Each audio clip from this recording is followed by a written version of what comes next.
Could our speakers please come up and take your seats? Good evening, everyone. Welcome to our session this evening on measuring the National HIV Cascade and UNAIDS 90-90-90 targets. I realize that we have the fortunate benefit of having delicious snacks and wine at the back of the room, so many of you are lining up for that. That's fine. Please help yourself, take the refreshments, and then get seated as soon as you can. While this is taking place, I'm going to go ahead with the introductions just to make sure that we can maximize the time that we have with our really austere group of speakers and panelists. So I would ask, though, if you could keep the chatter down while you're getting your food. That would really help me so I don't feel like I'm yelling over the crowd. I think many of you know who I am. I'm Dr. Marina Klein. I'm from the McGill University Health Centre and National Co-Director of the Canadian HIV Trials Network. And before I start today, I think it's important to recognize that the CAHR conference is taking place on the original lands of the Anishinaabe, Cree, Oji-Cree, Dakota, and Dene peoples, and the homeland of the Métis Nation. And we respect the treaties that were made on these territories.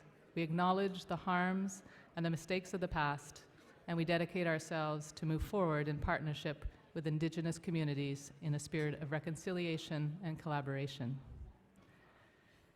UNAIDS has set an ambitious goal that by 2020, 90% of all people living with HIV will know their diagnosis, 90% of all people with diagnosed HIV infection will receive sustained antiretroviral therapy, and 90% of all people receiving antiretroviral therapy will have durable HIV viral suppression.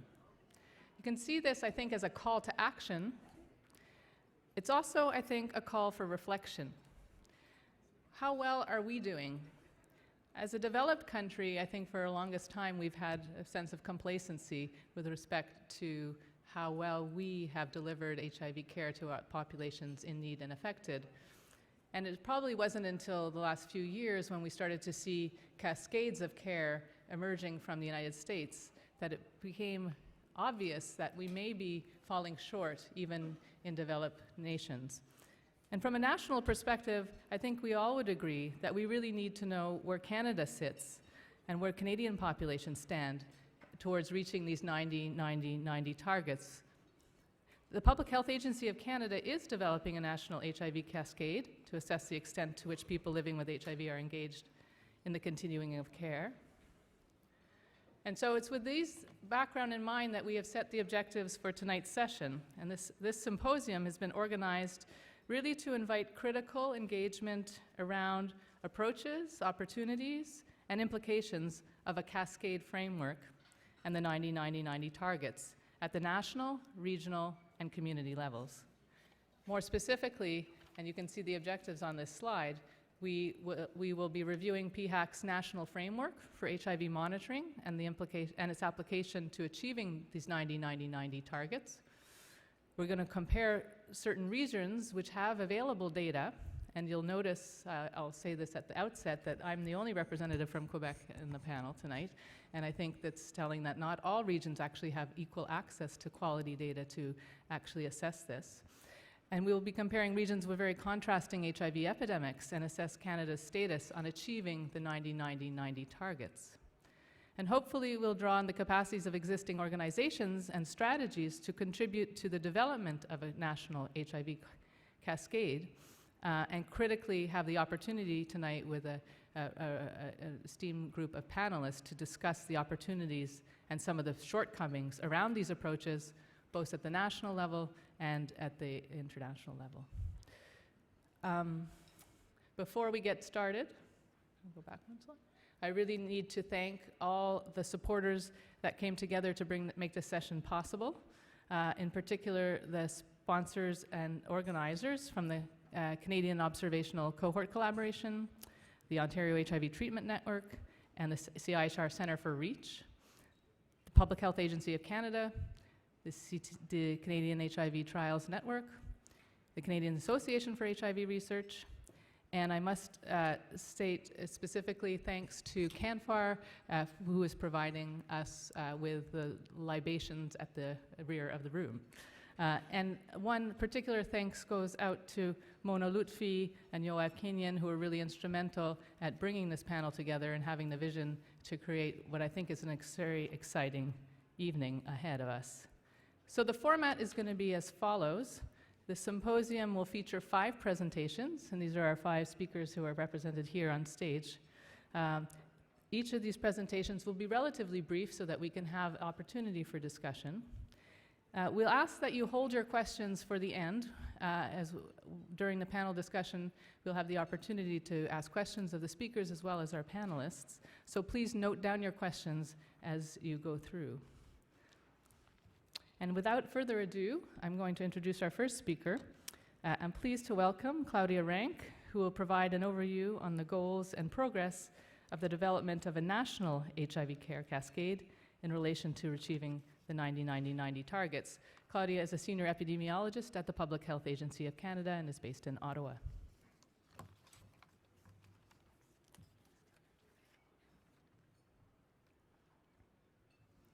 Hi, so I'd like to start by saying it's a real privilege to speak at the symposium today, and I'd like to thank the organizers for the opportunity to share a very brief overview of our plans and considerations in developing a national HIV cascade from the HIV surveillance perspective at the Public Health Agency of Canada. So I have no conflicts of interest. So the HIV Cascade has become an internationally recognized monitoring framework to examine how people living with HIV are doing across the spectrum of care. And at the population level, it can be used to monitor effectiveness of programs, guide policy, and identify opportunities to improve delivery of HIV services. The Cascade now fits within a broader set of global HIV monitoring indicators introduced by the World Health Organization. And it provides an anchoring point for the UNAIDS 90-90 targets as the 3 indicators, those related to HIV diagnosis, treatment, and viral load suppression, form key elements of the Cascade framework. So what the Cascade looks like can vary quite a bit in scope. It's typically depicted as a linear concept where people progress from one stage to the next, but there are also a number of other approaches, building in prevention elements and non-linear pathways in and out of the cascade at different stages. But our aim is to develop national measures for a 6-element cascade, as shown here. And our scope right now is within the context of public health surveillance. So we currently monitor the first 2 elements, shown in blue, through our national HIV estimates and case surveillance activities, which have produced our recently updated measure that of the estimated 75,500 people living with HIV in 2014 in Canada, 79% are diagnosed. However, measuring elements over to the right requires information that is not currently available as part of our national HIV surveillance activities. So these are typically clinical and laboratory data that reside within provincial and regional jurisdiction. And a number of other data sources would also be really valuable in better understanding the spectrum of HIV care across Canada. And those include survey or administrative data, research such as cohort studies, as well as expert opinion and community knowledge. And we're aiming to draw on several of these throughout the process.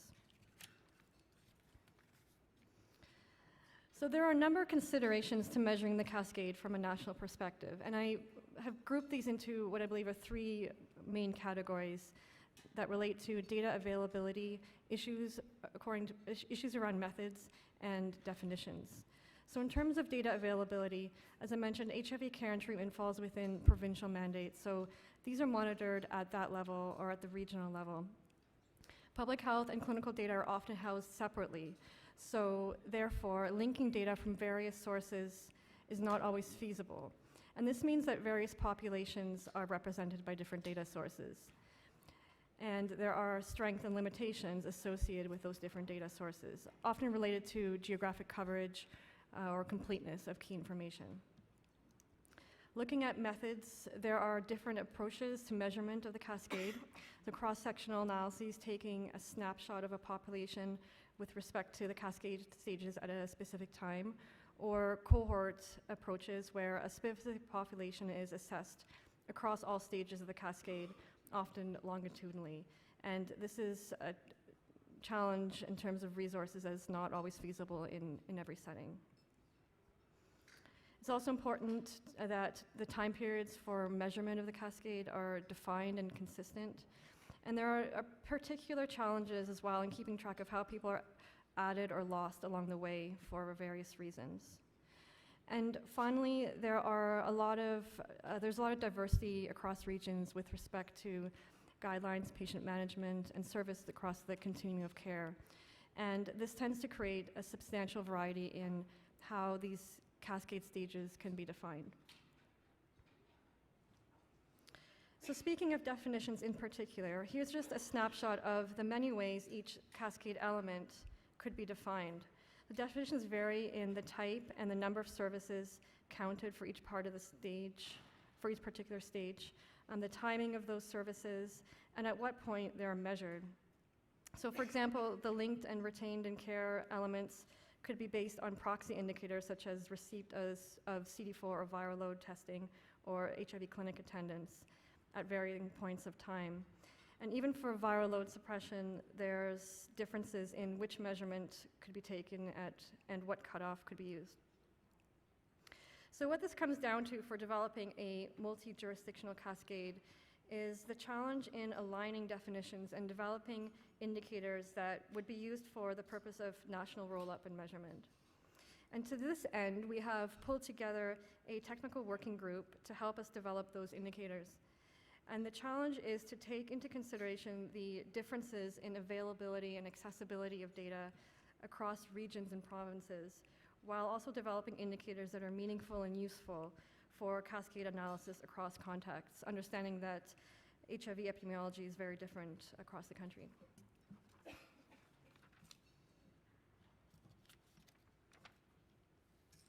So I'd like to give you a sense of where we are in our plans for this work. So currently we're in the indicator development phase, and we are nearing the completion of our technical working group meetings, which means that soon we'll have proposed national indicator definitions and methods that will be available for wider review and dissemination. And after that, we'll move into production of the cascade measures, where we collaborate and work with provinces or regions on development of their measures. And we plan to then collate those measures to produce the national cascade through roll-up of the cascades that are developed across jurisdictions. We recognize that there may be information gaps where we may need to triangulate information from various different sources or conduct estimation to fill in some of those gaps. And once we have initial national results, we will review those with our HIV program partners and stakeholders, including community stakeholders, and work with them to contextualize and interpret those results, understand where there are gaps or need for further investigation, and how to use those findings for public health decision making. This will be our first time developing these measures, so we anticipate further refining this approach over time based on that input as well.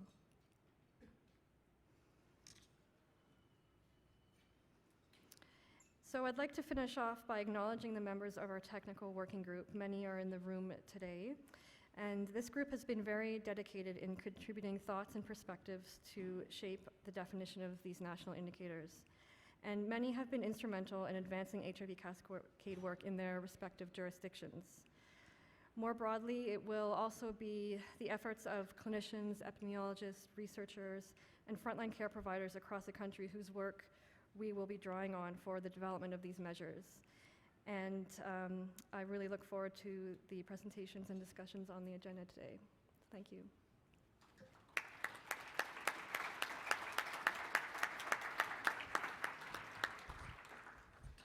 Thanks very much, Claudia. And now we're going to move to outline some of the regional perspectives and contributions to developing the HIV care cascade indicators by highlighting a number of different provincial experiences. And our first will come from British Columbia. So I'd ask you to please welcome Reka Gustafsson from the Medical Officer of Health from the Vancouver Coastal Health Region.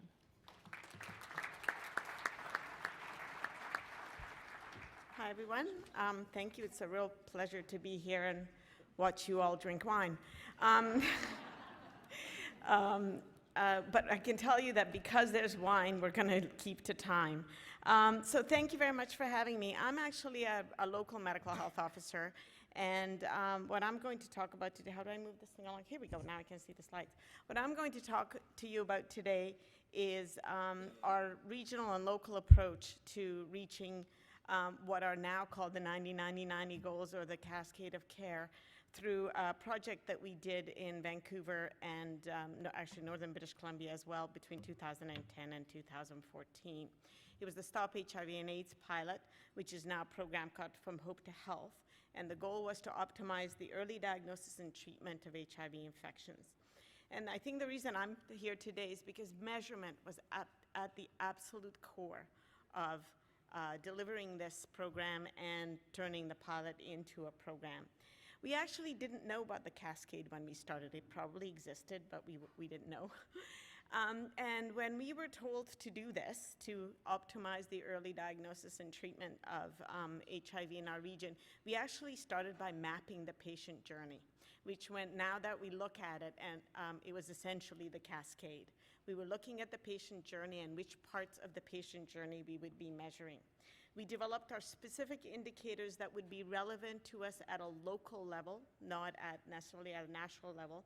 And if you're interested, actually, we still put them up on our website every 6 months to look at how we're doing with essentially every part of the Cascade. The keys to creating effective monitoring and evaluation programs, we talk about data access, in our case, was a data linkage between 3 organizations. The BC Centre of Excellence for HIV and AIDS, which has treatment data, the BC Centre for Disease Control, which had all the testing data, and then our own local health authority data from Vancouver Coastal Health.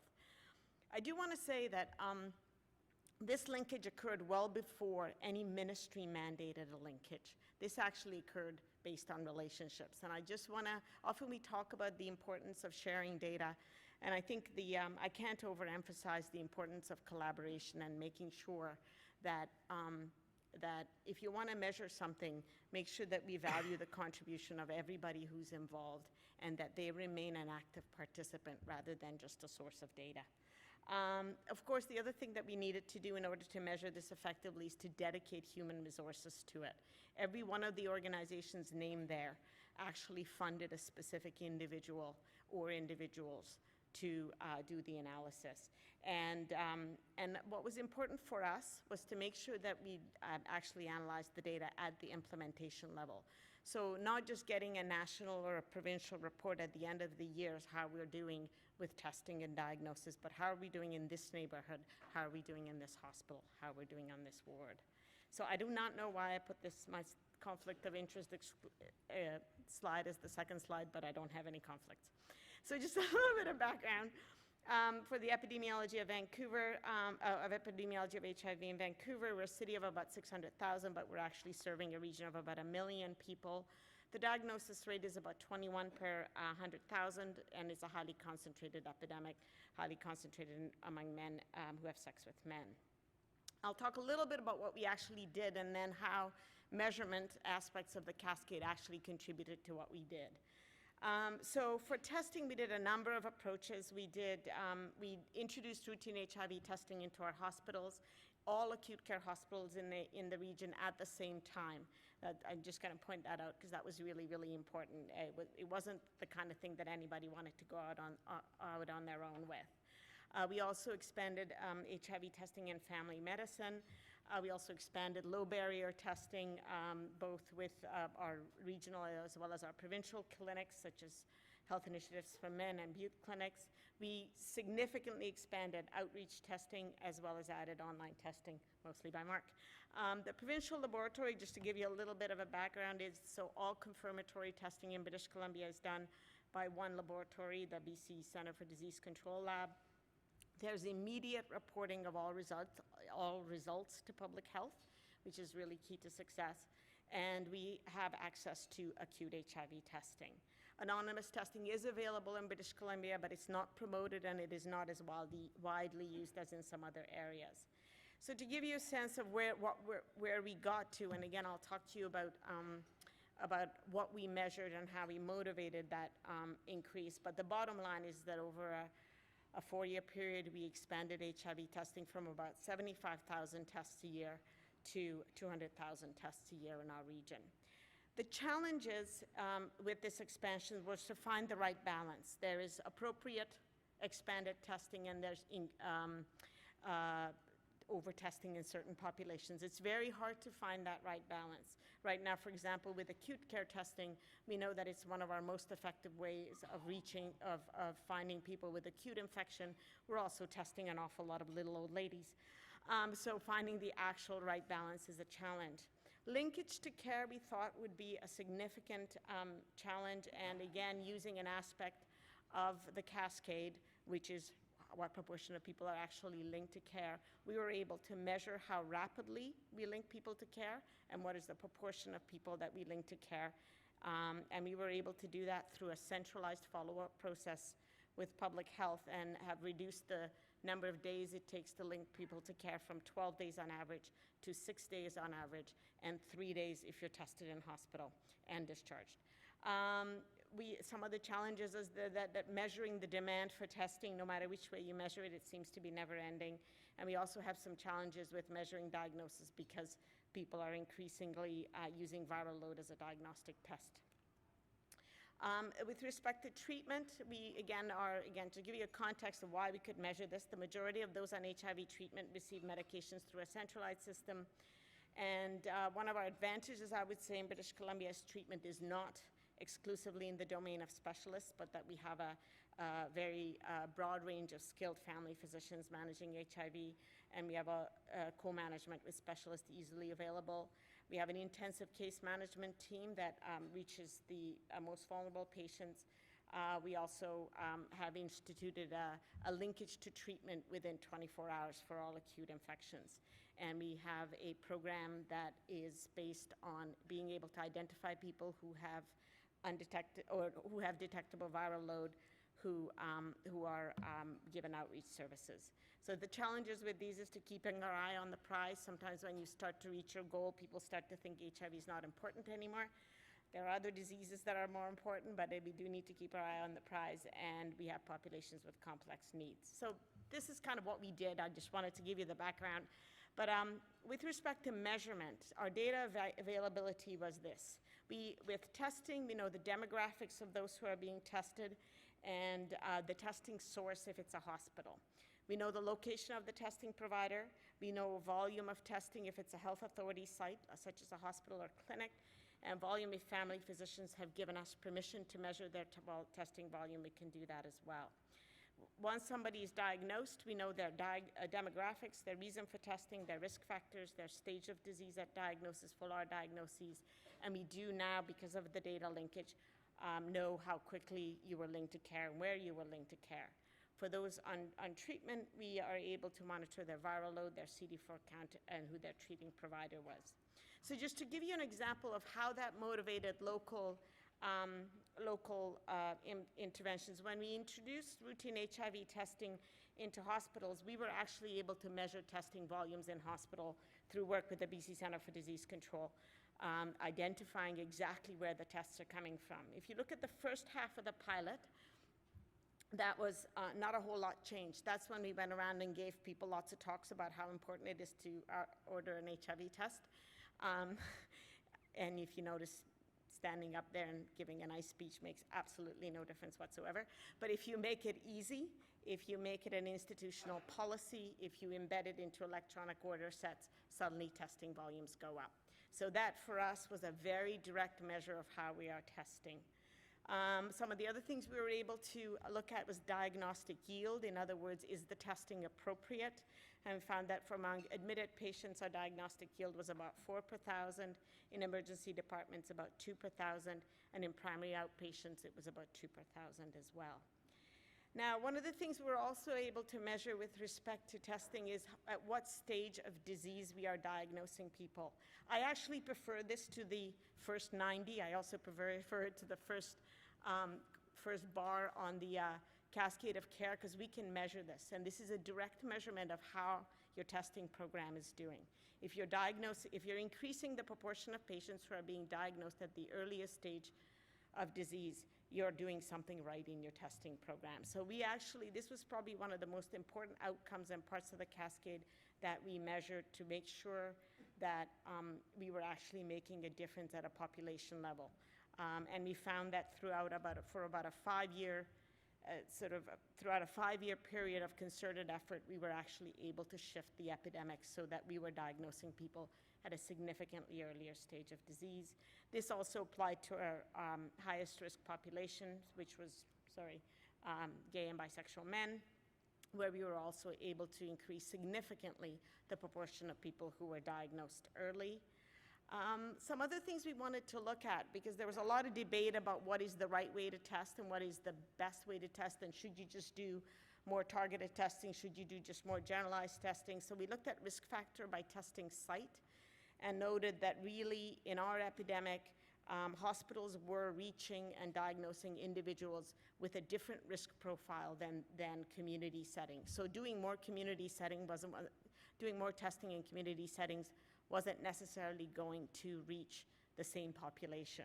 And that allowed us to look at whether we should be expanding one or the other or both. And our conclusion really was that we were reaching different populations with different characteristics, with different testing approaches, and that both were worthwhile and they were a complementary strategy. And to measure the effectiveness of our treatment approaches, we were looking at what was the proportion of people who remained unsuppressed of those diagnosed. And this is one of my favorite slides because it goes down so nicely. It's like Whistler. We went from a proportion of people who were unsuppressed at around 40 to 50% at the beginning of the intervention to about 15% at the end of the intervention. And I think that's, for us, was, as you mentioned, sort of a sobering reality. We were pretty smug in BC. We thought we were doing pretty well, but it wasn't until we actually started measuring what we were doing that it gave us a sense of where we needed to do things better.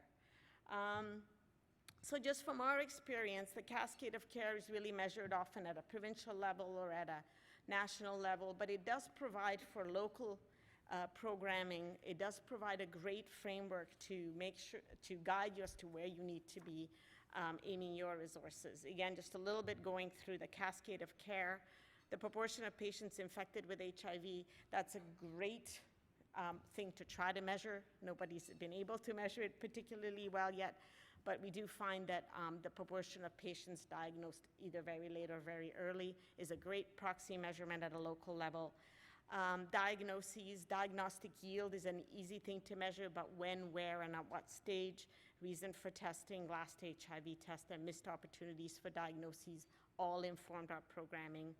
How many people were linked to care and how quickly, how many people are retained in care, and how many people were on treatment and retained in treatment. And we actually look at, with retention and treatment, we look at both patient factors and provider factors, because those may be equally important areas to intervene in. So in our case, the Cascade provided a great framework, but for local programming, the key was to have the raw data linked at a local level so we could look at a granularity that we actually had the opportunity to affect. We could change how much testing you did on the internal medicine ward at VGH if we knew that that wasn't the area that was testing.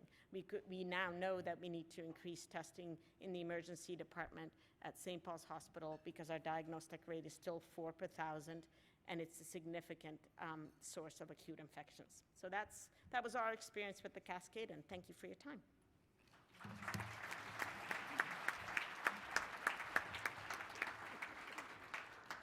Thank you very much, Rika. I think it's provided an excellent view of what can happen in a province where there's real commitment and programs in place to deal with the HIV epidemic. And I think with that now we're going to move to the prairies. and where this may not be the case, but we can still have some very important information collected at the local level. And please welcome Ryan Miley, a family physician at the Westside Community Clinic in Saskatoon.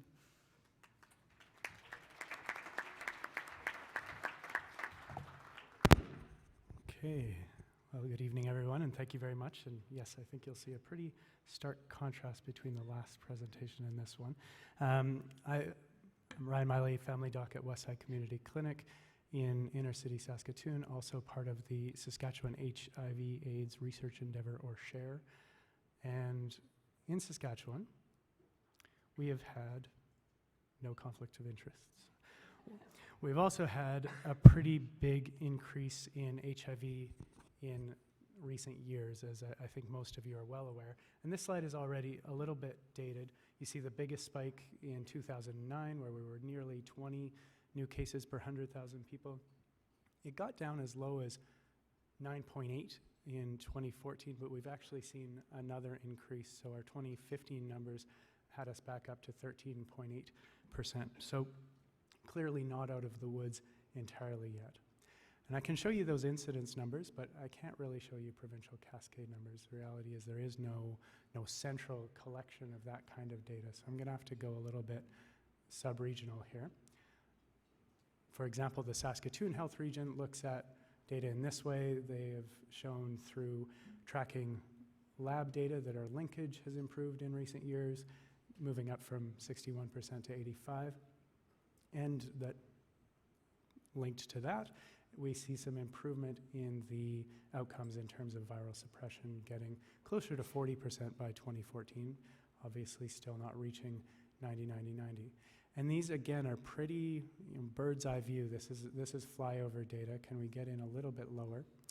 It's worth knowing a little bit about how our services are set up in Saskatoon. We have two major clinics. One is Positive Living Program, which is the ID Specialist Clinic at Royal University Hospital. And then there's the Westside Community Clinic, which is primary care. And here we see the PLP numbers. You have 366 cases and 95% linkage, but then decreasing down to 59% retention, about 75% on ART, and 63% viral suppression. When we look at Westside Clinic, there we have 490 patients. Now, there's a big difference between how many are diagnosed and how many are engaged in care, which is just 360. And some of that has to do with the fact that we're the primary care practitioners for the people who get HIV care with us, but also for many who get their HIV care at the PLP clinic. So here we have 60% viral suppression, which certainly isn't as high as we would like, but is an improvement over recent years. We see a steady climb, although with the people that we're missing, we're also still seeing bad outcomes. We had 5 HIV deaths among our patients in 2015, and we already have 4 this year. Prince Albert is a smaller city north of Saskatoon, about 70,000 people, and that's where we've seen some real interesting changes in the last year.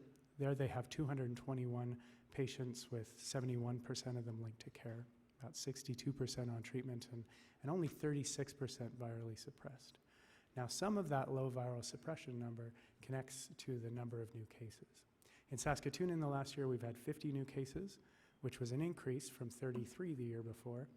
In Prince Albert, which is quarter the size, we've had also 50 new cases, an increase of 15 from the previous year. So a massive spike, which is reflective of what's going on with the distribution of the disease in the province as it moves further north and further out into more rural and remote communities. So I'm able to show you some of the larger communities. There's a lot of unknown data in terms of what's happening outside of the larger centers. Lastly, for large centers, we have Regina, which has about 430 patients in the clinic there. Here you see a breakdown between the cascade for Aboriginal and non-Aboriginal patients at that clinic, and about 54% of the patients are Aboriginal that attend that clinic. And here you see about a 68 to 70% overall suppression rate. And here you see breakdown of that same clinic by IV drug use. Again, about 60% of the population there is using IV drugs. And see similar patterns to other parts of the province where retention numbers are actually lower. People are coming less often, but the actual suppression, with the exception of PA, is higher because people still are managing to get their meds, often because of linkage to methadone and other factors.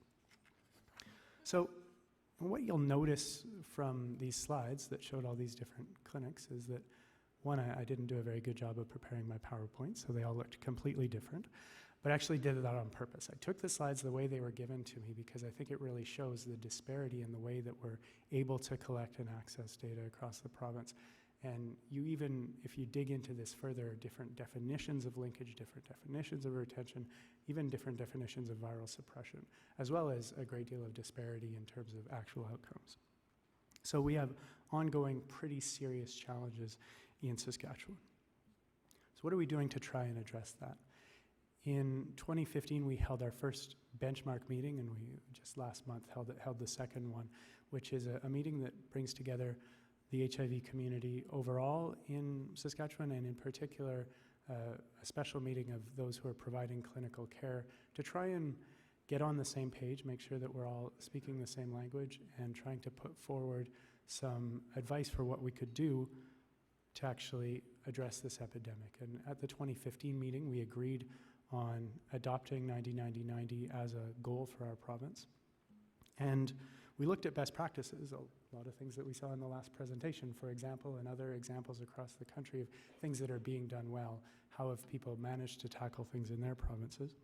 And came to some consensus on steps, the key elements to reach 90-90-90, and embarked on something of an advocacy campaign reaching out to the public through the press, as well as a political advocacy campaign reaching out to decision makers. And what we've outlined, and I'm just going to quickly run through what our 10 steps look like, our 10 key elements for reaching 90-90 in our province. And the first one, and the most important, is actually having a plan. Having our second one is having the goal in place, having that key goal identified, and then having someone or a group that actually has the resources and the autonomy to be able to address this and who are accountable. So right now, it's sort of everybody's problem and nobody's job, which means there's not really the concerted systemic effort to address the problem. So establishing the goal and then starting to move along some of the steps that you see in other places. For example, expanding the degree of public education, trying to tackle stigma, in particular, a huge problem as we see this going into more rural and remote communities where confidentiality is a big challenge.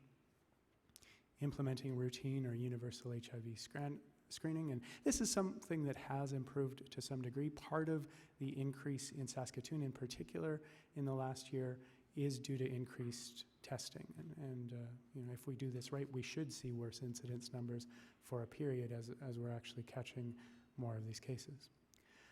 Given the way that the epidemic has been driven by injection drug use in Saskatchewan, obviously a key element has to be increasing addiction support, harm reduction programming, mental health services, and going further upstream and addressing social determinants of health, housing, income, etc., the things that are driving people into use in the first place. In Saskatchewan, we cover about 94% of medications, so we still don't have complete coverage, which means that while we're getting to the majority of people, there still are people who are periodically taking their medications or not starting at all due to cost, and it would cost us less than $500,000 to get up to 100%. We need to have the appropriate complement of infectious disease specialists in the midst of the worst epidemic in the country. We have less than 10 ID docs for the whole province, much less per capita than other provinces. We also need to be moving beyond physician care and engaging more in outreach, which has certainly been key for us at Westside Clinic to have the amount of community impact we've been able to have. Social work, nursing, psychology, nutrition, and other allied services working in teams. And having those teams out in the primary care environment and giving more opportunities for primary care providers to be properly trained and have the support and the remuneration to actually do this care. And then lastly, and one of the most important things, especially as we go back to thinking about the cascade, having the monitoring and evaluation in place so that we actually have some standardized indicators so we know where we are now, how we're progressing towards our goal. And that to me is key as we look at those slides that are so scattered in the different approaches that we are able to advance to a common set of data. And we are getting closer. We have all of the major clinics using the same EMR and starting to use same templates. So I think that we're going to be able to see better numbers very soon, at least know our numbers better soon, and hopefully see better numbers as well. We've also, just to give you a bit of an update on how things have gone with the decision to have adopted this and embark on some advocacy. We have seen a pretty great uptake in the press and increased public awareness of this. 90-90-90 is something that people are starting to understand. Unfortunately, we've been helped in making that case by things like high rates on reserve and 3 HIV positive babies in the province in 2015, bringing attention, but also giving us the opportunity to continue to push for a better approach. We've had multiple meetings with the Minister of Health. Unfortunately, those meetings have not resulted in adoption of 90-90-90 or these 10 steps, or even addressing some of the low-hanging fruit, like getting us to proper evaluation and monitoring or covering medication. So that's certainly frustrating and discouraging and even a bit embarrassing. But it's also a reality that life is long, and HIV advocacy, nobody told us was going to be easy. And many of you have that experience, that this is a long fight, and we will continue. But I think what we need to say is that we still have a lot of work to do. And there are people across the country who have expressed interest in working with Saskatchewan to try and address that, and we certainly welcome that. And we know that to do that work, you are wanting to be well connected to people who are on the ground, have the local connections, and we just encourage you to reach out to Cher and the other Saskatchewan folks who are here today so that we can combine our efforts to deal with this and hopefully in a few years have a much sunnier vision to present for what's happening with HIV in Saskatchewan. Thanks very much.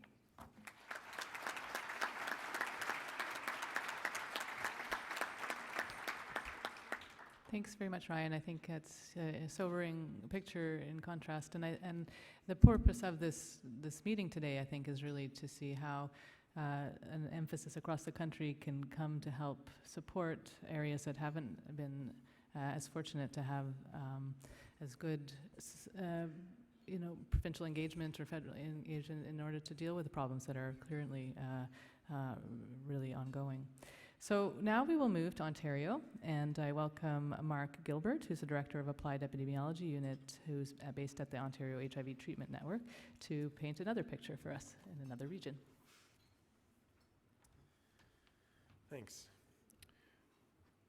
Let's see. Yeah, so it gives me pleasure to be here today on behalf of OEZ to describe Ontario's HIV prevention, engagement, and care cascade. So first, I have no conflict of interest to declare. So OEZ is the Ontario HIV Epidemiology and Surveillance Initiative. It's a new initiative created just over a year ago. It's in partnership between 4 agencies, led through the Applied Epidemiology Unit at the Ontario HIV Treatment Network, funded by the Ministry of Health and Long-Term Care of Ontario, and partnering with Public Health Ontario and the Public Health Agency of Canada with a mandate to describe the epidemiology of HIV, particularly the HIV prevention, engagement, and care cascade in monitoring the provincial strategy. So today, I'm going to provide an overview of the cascade of what we know so far about the cascade of prevention, engagement, and care, drawing on 3 data sources, incidence estimates that are provided to Ontario by the Public Health Agency of Canada, the OHCN cohort study, and linked viral load testing data at the Public Health Ontario laboratory. And I'll highlight some of the challenges that we've encountered in measuring the cascade along the way. So first, just in relation to sort of the cascade, we can think about where these different data sources fit. So thinking about incidence is related to HIV infection. The OHCN cohort study is an in-care cohort study, so it's related to folks who are retained in care and further. PHOL data based on viral load data starts at sort of the linkage to care, people who are linked to care. So to tell you a bit about the methods, I'm not going to describe the incidence estimation methods for PHAC because it would probably take longer than 10 minutes. So I'm going to just focus on the ones that people might not know so well. So the OHCN cohort study is people who live with HIV who are recruited from HIV specialty care clinics across Ontario. Involves a survey that's linked to clinic data as well as to lab data. And in 2014, there were over 3,700 active participants. So in terms of the data from the Public Health Ontario laboratory, so PHO Lab conducts all of the viral load testing in Ontario, so it's a great resource for monitoring the cascade. Public Health Ontario has been undergoing a recent initiative to create a data mart which links all HIV testing data within the Public Health Ontario laboratory, so that includes diagnosis, viral load, and resistance testing. So for this analysis, we extracted a longitudinal line-listed record for any individual who had at least one viral load test since 1996. So in 2014, there were 13,764 individuals who had at least one viral load test and about 23,000 since 1996 when viral load testing started in Ontario. So it's important to think about when calculating indicators what's the denominator. So we use a somewhat conservative approach. So it includes, the denominator includes anyone who's had a viral load test in a given year. It includes, when you're looking historically into the past, people who may not have had a viral load test that year, but they had a viral load test before and after, so they're in a known gap in care. And we include individuals for 2 years after their last viral load test as being possibly in a gap in care. So from the Public Health Agency of Canada, these are the incidence trends in Ontario, and so encouragingly over the last decade, we've seen a decline in the trend of HIV incidence in Ontario. The number of people in care, as I mentioned, 13,764 people are in care, as we define by having at least one viral load test per year. About 27% of those are in the OHCN cohort study, or the OCS. Now, when we look at the percentage of people who are in care, as defined as at least one viral load test per year out of that denominator I described, in the OCS, it's higher at 94%, but also quite high in the Public Health Ontario lab at 87% of people being in care. If we look at the percentage in continuous care, which we've defined using a fairly standard indicator used in many jurisdictions, 2 or more viral load tests that are 90 or more days apart per year, we can see that overall in the province it's at 66%, 79% in the OHN cohort study, noting it's high and fairly stable over time, although potentially slightly decreasing recently. We've had a lot of discussion about this indicator and feel that there is definitely some limitations to this, knowing that, for example, people with a stable infection may not be getting viral load testing very frequently and would seem to be not in continuous care. Here we look at the percentage that are suppressed in Ontario, which we define as less than 200 copies on the last viral load test in a calendar year. So you can see a fairly steady and consistent increase in suppression over time to 75% in 2013, up to 85% in the OCS. Sorry, that's to 2014. So this is the third 90 indicator, the percent who are suppressed if on treatment. So we can't calculate that robustly within the Public Health Ontario lab data. We're still investigating the quality of that data as recorded on the viral load requisition forms, but we can document that in the OCS, where we've reached 90% in the OCS. We know that given that 75% of individuals are suppressed, we would imagine that this would be somewhere probably in the 80s for overall for the province. So some of the challenges is really about what is the appropriate denominator, which is why I spent a bit of time explaining it. So if we look at in the OHCN cohort study and we just look at the data for suppression, the percent that are suppressed using 3 different denominators, you get 3 different results. So first, this is the graph I showed you of the conservative denominator that includes the known or possible gaps. This is the approach that's typically used by the OCS, which has ability to look at administrative data, including death records, and people are retained in the denominator until there's a documentation of death. And so that is a more conservative approach, so your numbers are going to be lower. And then if you use a sort of a best case scenario where you're just looking at the available data that you have and not thinking about gaps in care, you're doing very well. So again, the choice of the denominator and the definitions, as Claudia and others have mentioned, is really quite key to think about this. We also know that it's very dependent on data quality. So as I mentioned, within the Public Health Ontario lab data, the viral load requisition is often missing treatment data about 20% of the time. And so if you just calculate the denominator in the same way that I have done and not account for missing data, it looks like you're doing very well, or very poorly, the green line at the bottom in terms of being on treatment. If you eliminate all the missing data, we're doing very well. So again, the data quality is quite key, and really understanding how good your data is important to determine what's a good indicator or not. We also have spent a lot of time talking about sort of the challenges of a linear conceptualization of the cascade. We know that while it's conceptually very simple and easy to grasp, it doesn't really reflect the reality. As you know, many people will transition between states of care, being in and out of care, being suppressed, not suppressed. And so we're trying to figure out other ways of sort of conceptualizing, as we've started working on here, but also ways of measuring the cascade using different types of measures, such as time from transition from one stage to another, looking at sort of transition state models in terms of who's going back and forth between different stages as potentially being more informative than just these sort of classic measures. So the key messages through our interagency collaboration, we've generated some provincial estimates of the traditional cascade indicators. Overall, our trends show substantial and continuing improvements in Ontario's HIV cascade over time to high levels. We've seen decreasing HIV incidence, a high and stable percentage in care, slight changes in the percentage in continuous care, potentially related to changing clinical practices of viral load test ordering, and a steadily increasing percentage in viral suppression, including among those on treatment in the OCS. And overall, I mean, we were expecting that the OCS, being an in-care cohort, would be doing well, better than overall for the province, but the differences have not actually been that great. They're actually fairly similar, and the trends are similar. So just next steps in Ontario. So I think working together, we've established this foundation on which we're continuing to build. So continuing to refine the indicators, develop new measures that reflect the nonlinear nature of the cascade. We're using both the OCS data, which definitely has the depth of information, has really detailed information on treatment and other things, as well as the Public Health Ontario lab data, since it's provincial and has that breadth of information, and starting to look at estimates by priority population, age, sex, and region. Within the data mart, the next step within the data mart is linking diagnosis data to viral load data, so we'll be able to generate diagnosed and linked indicators, so some of those earlier steps in the cascade.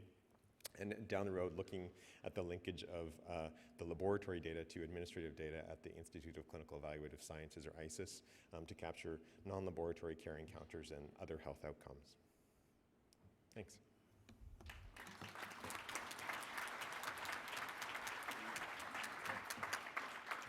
Thanks, Mark, very much. I think we've heard that there are a variety of different approaches, a variety of different measures being used, and also giving us a picture of overall population trends. But when we drill down to some of the other things that are going on at the level of the populations, we may miss some of those aspects when we just create these cascades. And so to wrap up the presentation section of this symposium, we're pleased to have Patty Tate, who will offer us a critical appraisal of some of the approaches of this national HIV cascade and the 90/90 targets as a whole, as they pertain to addressing underlying social determinants of health and specific populations at risk. And Patty is a member of the Family Violence Support Staff with the Saskatoon Indian and Métis Friendship Centre. Welcome, Patty.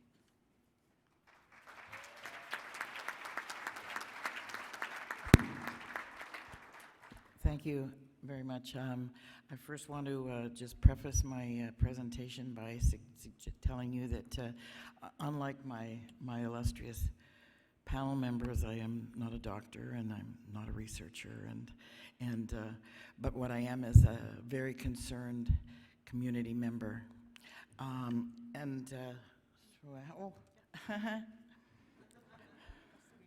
Press the green button.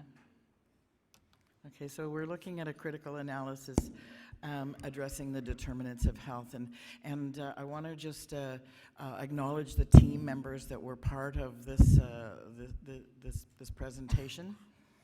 Rula Hawa, Denise Jaworski, Carmen Logie, Wangari Thereo, Adrian Guta, Logan Kennedy, Mona Lufti, and Margaret Potras.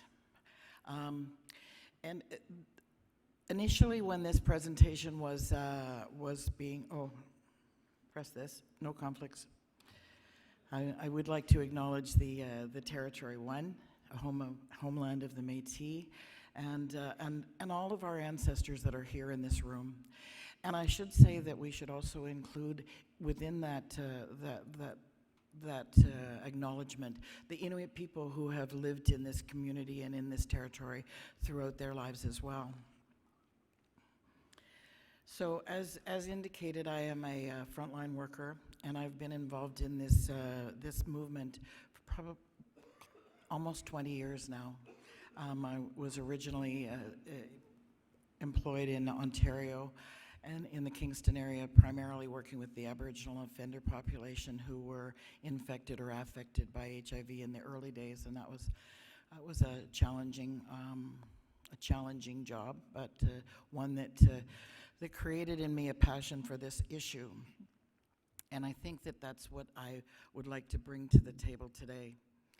The reality is that I believe that the concept of 90-90-90 holds lots of challenges for certain communities of people, and certainly for my community, for the Aboriginal people that I deal with on a daily basis. And I think that beyond the clinical and the actual implementation of the 90-90-90 philosophy, there needs to be a whole package that is much more expansive than just that process. So please forgive me, I don't mean any disrespect for all the good work and all the efforts that are being made, and I'm so delighted to hear that things are going well in other provinces than Saskatchewan, but we are a unique province.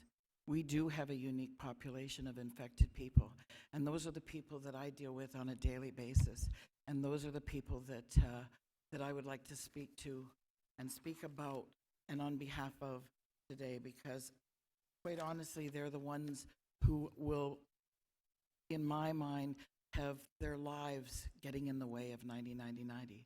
Those life experiences that they live with on a daily basis make the challenge of HIV and the challenge of intervening very difficult. So I'm actually going to tell you a couple of stories, if you'll bear with me. Sure, I can't find the piece of paper, but that doesn't matter because I know the stories just as well, eh? Okay, so my first story is about a young woman that I've worked with for about the last 4 years. And she has 2 small children. She's a positive Aboriginal woman, 2 small children, and one of the children is also infected. She is an Aboriginal woman from a community not far from Saskatoon. When I first met her, she was living in a supported living facility with her 2 children. She has other children, older, but they were not living with her. She lost that housing, and she lost that housing because of her addiction. And so she was homeless with 2 babies and trying to find ways to survive. And her method of survival was selling drugs. So she managed to do that for a little while, and she managed to couch surf with the kids for a bit. And then she got into another supported living, not nearly as supportive as the one she'd been in before, but a supported living housing facility. She lost that place. She sold drugs. She did drugs. She had company coming and going from the facility that were considered to be unsavory. So that facility threw her out. Again, she was homeless. Again, she didn't know where she was going to get food for the kids. She didn't know where she was going to put her head down that night and how she was going to survive. She actually borrowed a vehicle at one point, and her and the kids lived in a vehicle. We're talking about toddlers, not even kids that are school age yet. And so then she got into yet another supported living housing facility. One that, as much as it's wonderful to have supported living facilities, are they always suitable for moms with babies? Do the kids need to be playing with roaches? Do they need to be seeing other people who are addicted and who are living an unhealthy life on a daily basis? That's the kind of facility she got into the last time. Bed bugs, did I mention bed bugs?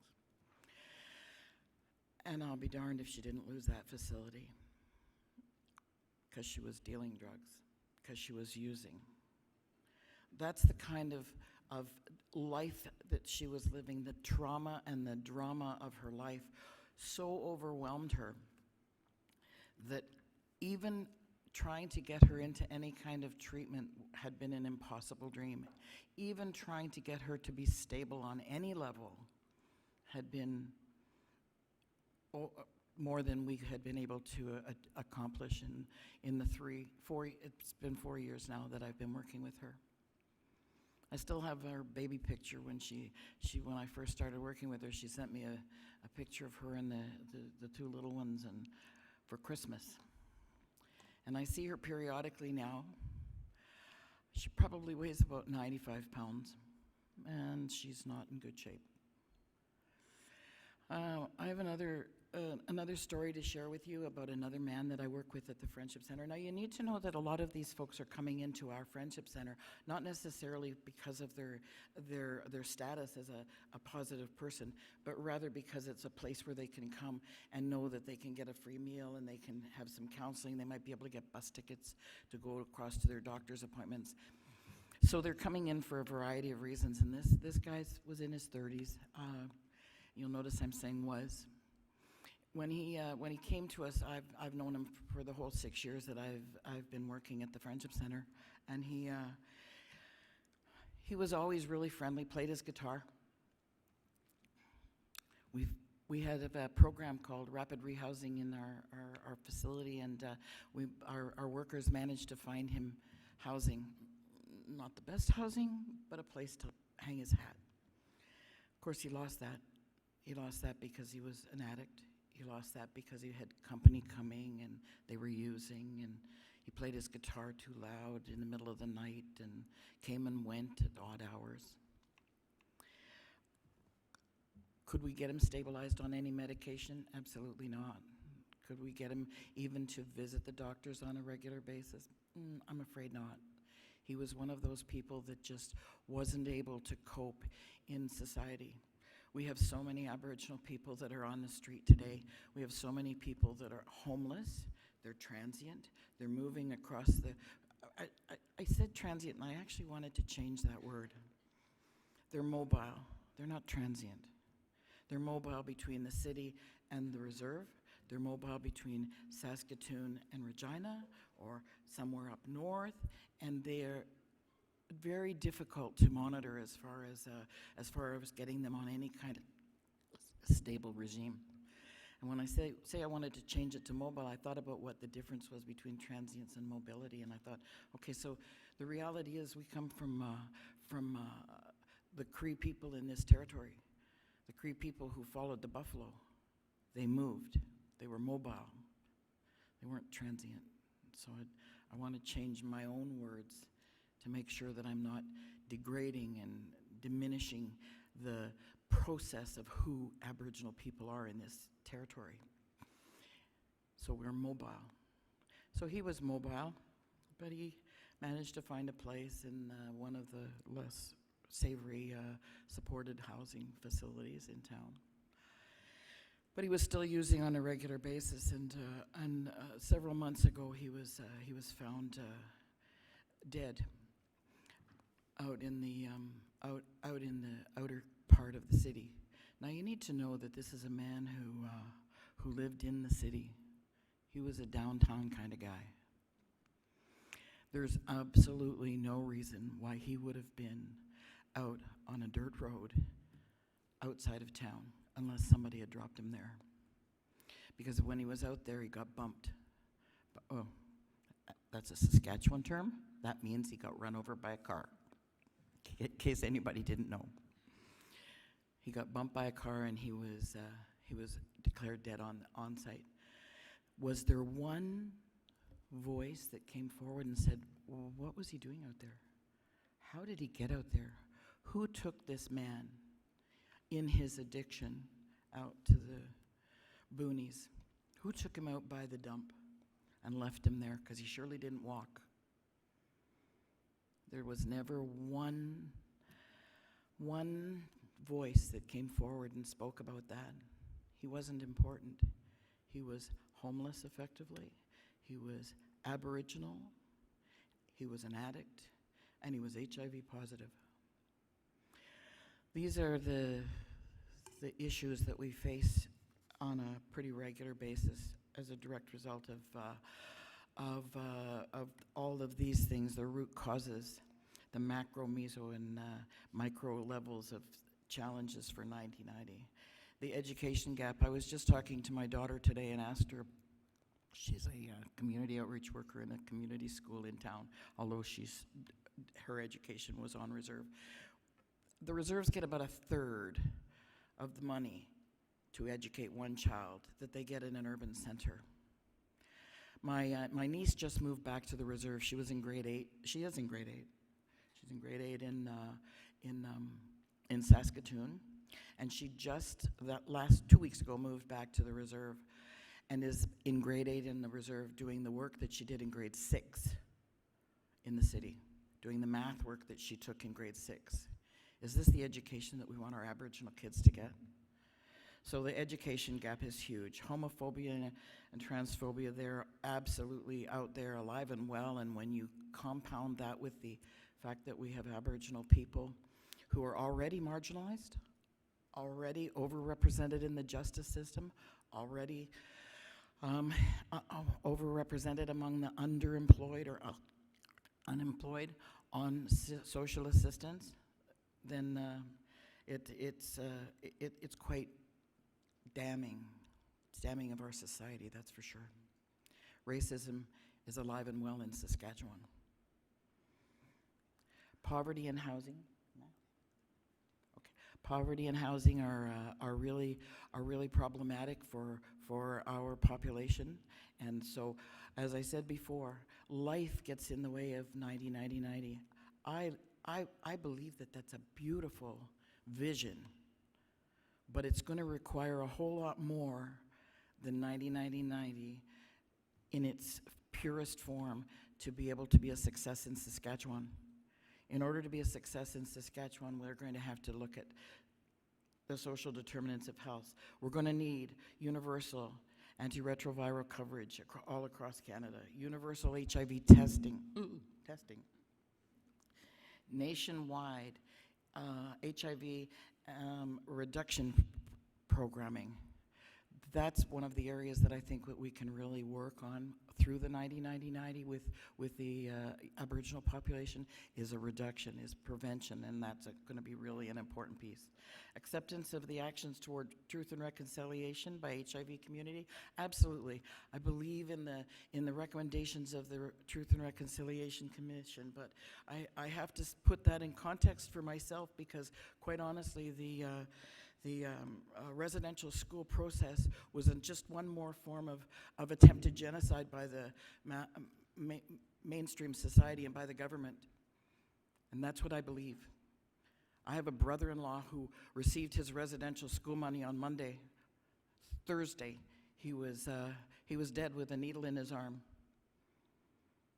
And how many others are out there that have received their money, that spent it and lost it within a week, within 2 weeks, all on addictions that haven't been addressed in a meaningful way. 28-day programs don't cut it, folks. And unfortunately, there aren't the follow-up programming, particularly in remote areas, but also in the cities, that can be a follow-up to those programs to support people that are really in need of those issues being addressed. Acceptance, broad social programs towards social and health equity. Funding. We're always fighting over funding, and it's so important. Community involvement and the focus on community priorities, and I think that's one of the things that we really need to do. I thank you all for listening to me, and I do appreciate your taking the time to be here, and I value my colleagues here very much, and know that together we can do something. Together we can make this work. Together we can reduce these horrifying statistics among my community of Aboriginal people across this country, and in particular in Saskatchewan. Thank you. Hi.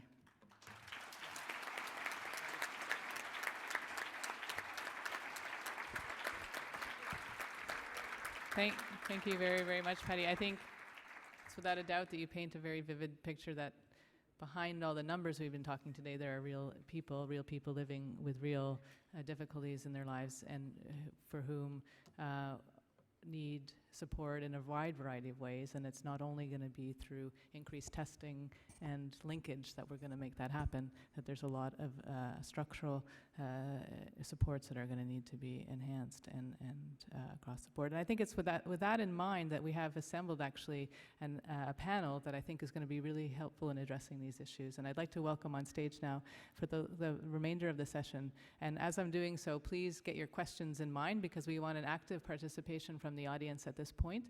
Alex Wong, who's an infectious disease physician with the Regina Capel Health Region. Ken Casper, an infectious disease physician who's affiliated with the University of Manitoba and resides here in Winnipeg. And Renee Mashing, Director of Research and Policy for the Canadian Aboriginal Age Networks, who's based in Halifax. We have extra chairs. No, we want everyone on. Squish. Yeah, everyone stay. Everyone stay. We made an executive decision that the audience may have questions for both the panelists and for the presenters. And I don't know if there's a mic circulating in the room, but so while someone's coming up to the stage and people are getting their questions ready, I thought I might lead off, and I guess this is for anyone in the panel. And one of the things that Patty's presentation really highlighted is, do the cascades of cares, as we're approaching them, do they really mask what's really going on as this approach in the underlying subpopulations, and does it interfere with our ability to actually address issues in concentrated epidemics that are occurring in our country that may be missed by the broad overviews? I don't know, you can kind of, Alex, if you want to. So I think I was kind of hurt inside when I was kind of looking at the Saskatchewan presentation, and then, you know, comparing what we have or what we don't have to what, you know, British Columbia has and what Ontario has. I mean, it's like the Blackhawks and the Maple Leafs, right? Like, it's not even close. So so at the end of the day, I think, to answer your question, Rena, I think that a huge part of what we need so much, but one of the things we need is a robust data infrastructure which allows us to start to answer some of these questions around what's really going on. Because if you don't have a data infrastructure that allows you to answer these very basic questions, like how many patients do you have, how many patients are on medications, how many patients are virologically suppressed, that doesn't, then you have no way of knowing what to do next. And I think that the cascades actually are a very useful tool to understand the delivery of care. And we struggle predominantly in retention in care because, I mean, we're almost like it's a byproduct of our own success. We've done better, but because we've done better, patients are surviving, they're on medications, but there's an ongoing need to provide support for them so that they continue to come and to take medication and to stay healthy. And that requires ongoing resources, and it never ends. And so in the absence of ongoing and increased resources, it becomes very difficult. And what we've seen across Saskatchewan in all care sites is a lot of staff turnover, a lot of burnout, and, you know, good people leave and inexperienced people come on board, and that creates ripples in terms of what happens, which is why in 2015, is there anybody here from the Saskatchewan Ministry of Health? Denise. Which is why in 2015 we've had a pretty significant uptick in terms of our incidence rates to numbers which are worrisome, and those numbers are also potentially trending higher in 2016 as well. And I don't personally see that as an accident. That's a result of many, many factors. Just a small comment. I think that the risk is worth identifying that the 90-90-90 goals connect directly to clinical care and clinical outcomes, and you could get stuck thinking that then we need all clinical responses. That doesn't mean that we shouldn't use them. I think they're very useful, but you need to look deeper, and I think it's really important what Patty has brought forward, that achieving those clinical outcomes means getting out of the clinic, means connecting with the social determinants of health. So it's a really important element to consider. Do you have Does this work? Yeah, I think they work. Okay. I think it's a very useful framework for exactly the reasons that were highlighted now, which is that there are very big challenges that surround the clinical care. But I think not measuring what we do gets us off the hook because the problems are big. But in the context of significant issues with social determinants of health and housing and historical oppression, I think what we've done in the past is, in the absence of measuring what we were doing, it kind of let us off the hook because the problems are bigger than us. And by measuring what we're doing, at the very least, we could start by holding ourselves accountable to how well we're doing with the parts of this cascade that we can affect. I also think granularity is very important. In our case, and one of the ways to avoid not getting trapped or not missing the forest for the trees is that the idea is not to keep the same indicators forever, but to continue to evolve them.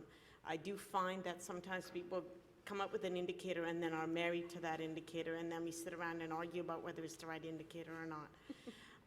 In our case in British Columbia, for example, I think we are now looking at some other data that look at, for example, we started measuring the outcome of our partner notification exercises because we now have such a concentrated epidemic that we can probably start scaling down some of our generalized interventions and do some more concentrated interventions.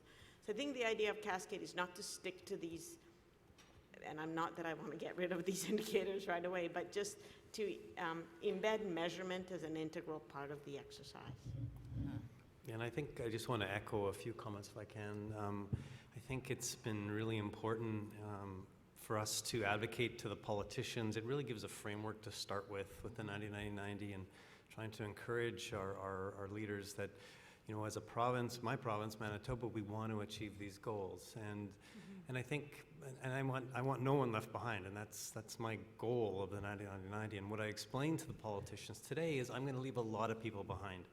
And we need to change some things if we're going to accomplish this by 2020. And, you know, I think, you know, when I look at some of the data that Vancouver and Ontario has shown us, I don't have that type of really in-depth data to really look at the province itself.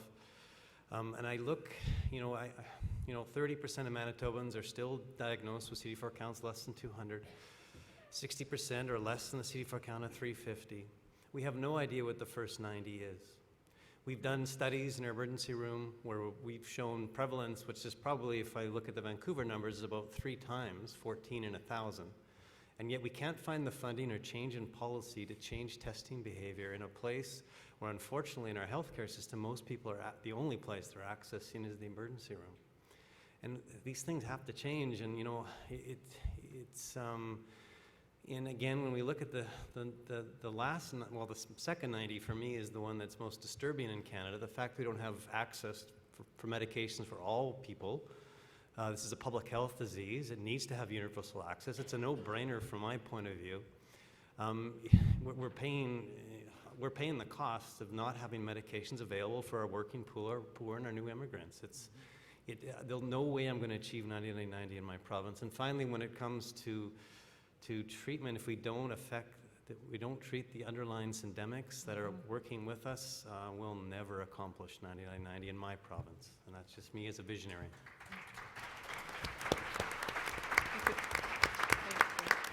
I think we have our first audience question. Mark? So thanks to Marina and everybody who has spoken for these very eloquent and poignant talks. I guess I want to address the issue of 90-90-90 in the sense of recognizing that the second 90, being able to treat 90% of people who are positive, seems kind of logical. We ought to be able to do that without a lot of difficulty. And given the fact that the drugs that we have now are really so much better than those we had before, it seems realistic to want to get 90% of the treated people to less than detectable. But the first 90 seems to me, and I think you've just mentioned this, completely unrealistic. Not only in Canada, in places that are problematic, but really throughout the world, throughout sub-Saharan Africa, for example. And it seems to me that there are so many disincentives to people wanting to come forward to get tested in the first place. For one thing, we have the whole issue of criminalization of HIV transmission, which I think is a huge, huge problem that has to be gotten rid of. And it's tragic that we haven't managed to convince our politicians of the need to do this in a compelling way until now. And I just wonder, therefore, given also the fact that I don't want to keep talking too long, but there have been studies from England, for example, that have shown that people who know they're vulnerable choose not to come forward to be tested. So do you think that we need to find better ways of incentivizing testing? I mean, the promise of treatment should be a good incentive, but it doesn't seem to be enough. Should we financially incentivize testing? That's really my question. Thank you. Renee, did you have something? Thank you, Mark. I don't know if I have a really fantastic answer to the question of finding enough money to incentivize testing, although I can think of a lot of things I'd like to do with that kind of money in other areas.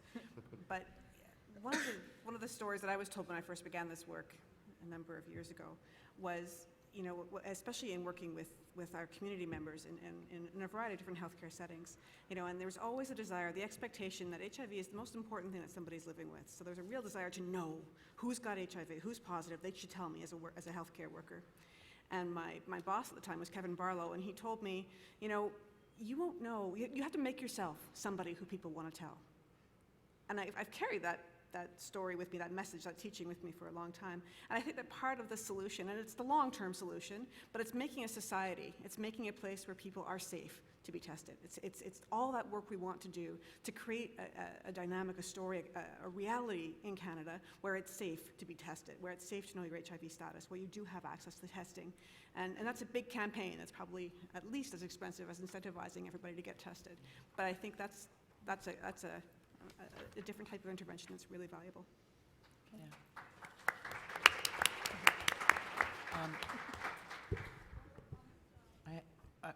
I have one more comment with regard to your question, Mark, and that is with respect to the second 90, the problem that I foresee within the community in Saskatchewan who are actively using mobile Aboriginal people who are already marginalized, having them on a stable regime is a very, very hefty task that we're placing on our clinicians in order for them to find a way of being maintained. And it will require way more supports than what we have in place today for us to achieve that. And that's one of my primary concerns is that you could test, lots of people may be tested. I so agree, and I should have mentioned the criminalization.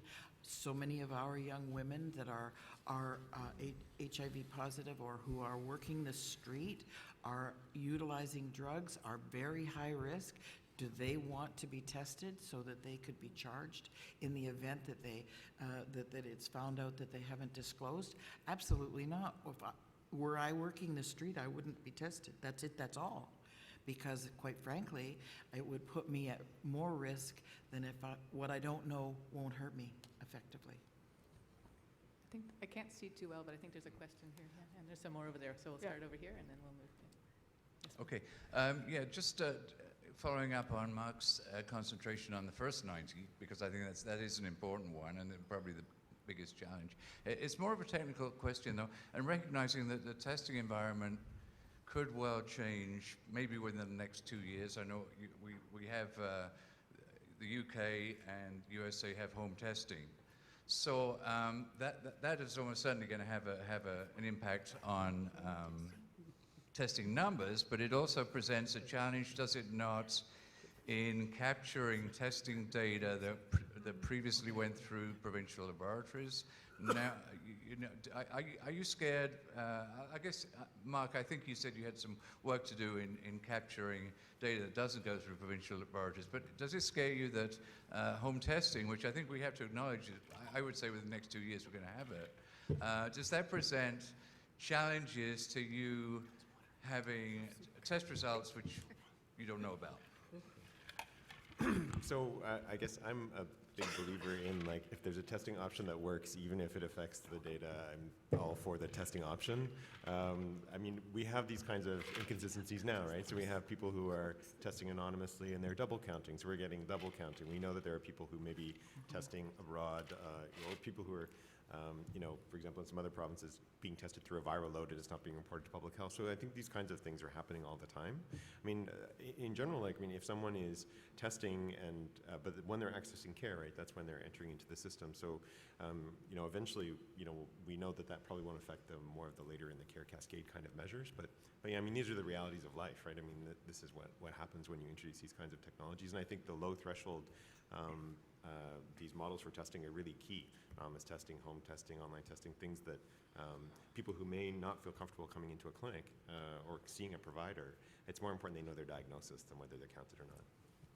Excellent question. Thank you. So I just have a comment and then a question for some of the panelists. I'm talking about, I want to know, as you move forward and you're addressing HIV/AIDS among Indigenous people, that the fact that we have had national strategies on HIV and AIDS, and in Saskatchewan we have the Saskatchewan Indigenous Strategy on HIV and AIDS that was released December 1st of 2014, which speaks to no jurisdictional areas in our province. So on off-reserve, urban, rural, all over the province, Indigenous people didn't make jurisdictional issues. It's the government and those that buy into those types of campaigns like 90-90-90 that are very colonized campaigns that don't fit for Indigenous people. So as we move forward and we start to address that, I want to ask the panelists if they would be respectful in terms of addressing, from an Indigenous perspective, the way forward includes Indigenous people.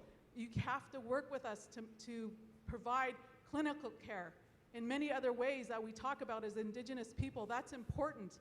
And I didn't hear that in the 10 points that Cher was speaking about in terms of 90-90-90. And I think it has to be strong, because what we're seeing in Saskatchewan is that the federal government, or the provincial government and the federal government in our region are putting back and forth that it's not their problem because it's jurisdictional issues. And we play into that game when we begin not to work together and understand that we have an Indigenous strategy in Saskatchewan that needs to be supported and carried through and work with us as we move forward in addressing some of those ways that need to be indigenized to be able to bring life to the people in Saskatchewan. If we have a problem in Saskatchewan, Indigenous people need to lead forward in terms of addressing that, and to work closely with SHARE and to other organizations, agencies, systems, institutions that are there providing care, treatment, support for all people, for all nations.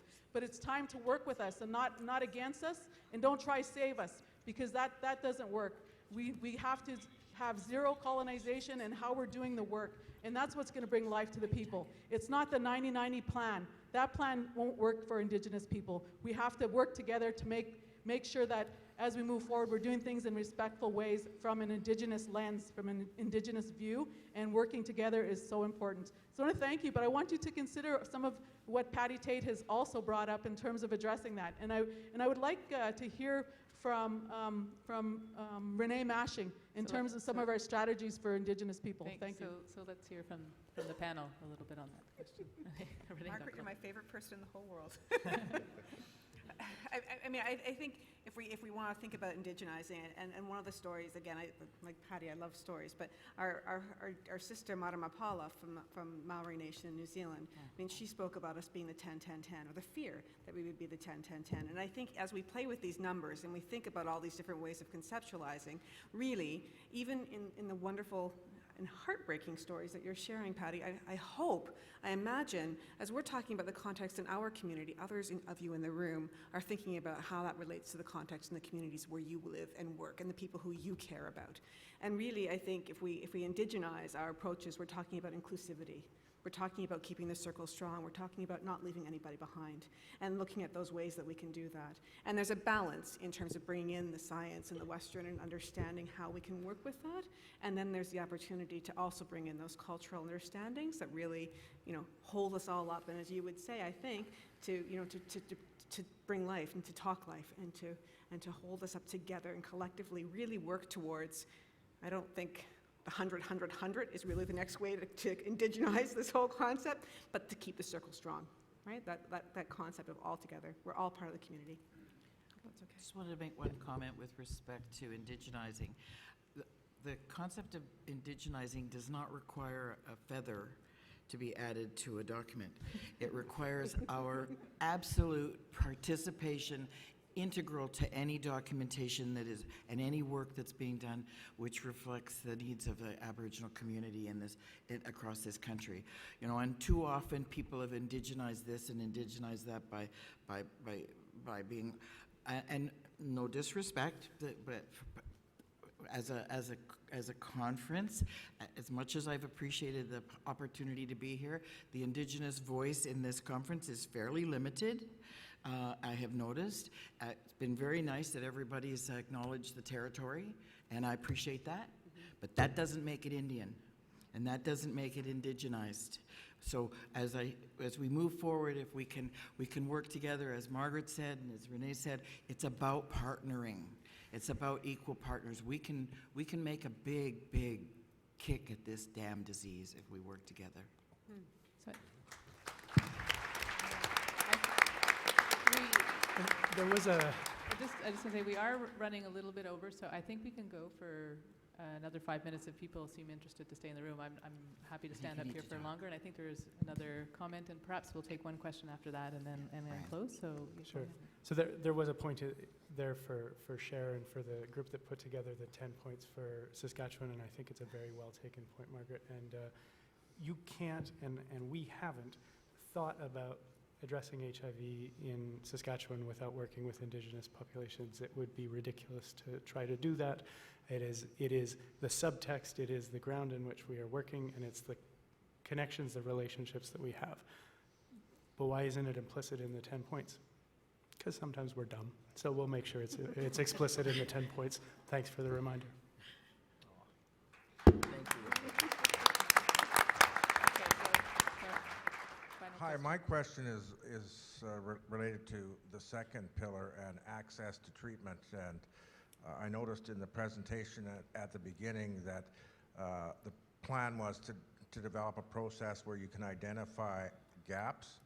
I'm just wondering how you're going to quantify that based on the patchwork quilt of drug coverage across the country.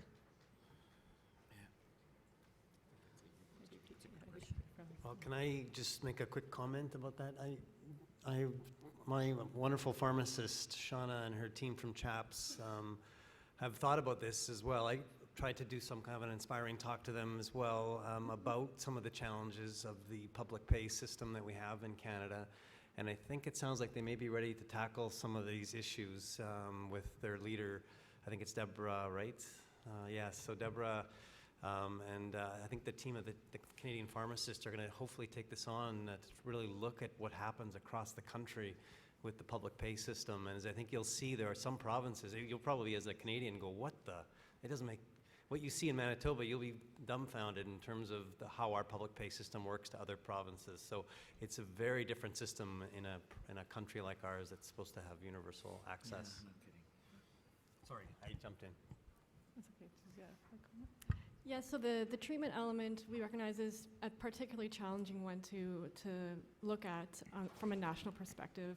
And so our goal from the very beginning in developing and thinking through the process for developing the national cascade has always really been from the ground up. So we can't have a national cascade without the local, the regional, the provincial cascades that will help to inform that national cascade. And it will really be back down to looking at the more local, regional, provincial cascades in the end to understand better what's going on regionally and what are the different limitations and biases of the cascade and understanding those gaps. Okay, great. I think that's a great place to end. And I really think today we've really just opened a dialogue and we've heard that there's a tremendous diversity across the country, not only in terms of the epidemics that we're facing, but also the approaches to them and the data that we have available to monitor them and advocate for change with them. And I think this has been a tremendous chance to share that knowledge, to listen to one another, and a beginning that we hope we can help influence what we all, I think, here are working together towards, and that's to leave no one behind in this country with respect to HIV. And I hope that this was a way forward, that we will support each other, especially with the lessons learned from provinces that have actually got very robust ways of measuring data and can demonstrate how potentially powerful that is to advocate for change and intervention at local levels, to support other provinces who have yet been able to achieve those same measures. And I really want to thank all of you for attending tonight, and to our panelists and our speakers for putting together such an excellent session. Thank you all. Would you like to come to one? Thank you.